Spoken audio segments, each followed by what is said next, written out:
మీరు ఎప్పుడు కూడా ఒక పాత పడిపోయి ఉన్న ఇంటిలోకి నైట్ టైం వెళ్ళడానికి అసలు ట్రై చేయకండి. ఎందుకంటే ఆ పాత పడిపోయిన ఇంటికి ఏదో ఒక హిస్టరీ ఖచ్చితంగా ఉంటుంది. అండ్ ఆ హిస్టరీ ఎలాంటిదైనా కావచ్చు, ఆ ఇంటిలో జరిగిన మర్డర్, సూసైడ్స్ లాంటివి. సో ఇది తెలియక బంగ్లాదేశ్ లో ఉన్న ఒక యూట్యూబర్ ఒక పాత పడిపోయిన మహల్లోకి వెళ్ళాడు. సో తను నైట్ టైం లో ఆ మహల్లోకి వెళ్ళిన తర్వాత తను చూడ్డానికి అక్కడ ఏది కూడా కనిపించదు. సో తను ఎప్పుడైతే అక్కడ ఏమీ లేదనుకుని మళ్ళీ రిటర్న్ అవుతున్నాడో తన వెనకాల నుంచి ఎవరో ఫాలో అవుతున్నట్టు తను గమనించాడు. సో తను వెనక్కి తిరిగి చూడగానే తనకు కనిపించింది చూసి అక్కడి నుంచి వెంటనే పారిపోయాడు.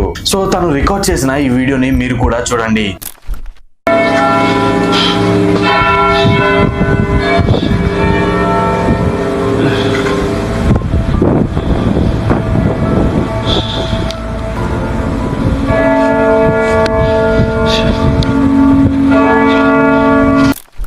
సో మీకేమనిపిస్తుంది? అంత పాత పడిపోయి ఉన్న మహల్లో ఎవరు ఉండొచ్చు? మీకేమనిపిస్తుందో కింద కామెంట్ బాక్స్ లో తెలపండి. అలానే ఇంకా ఇలాంటి వీడియోస్ కావాలంటే మన ఛానల్ ని ఖచ్చితంగా సబ్స్క్రైబ్ చేసుకోండి.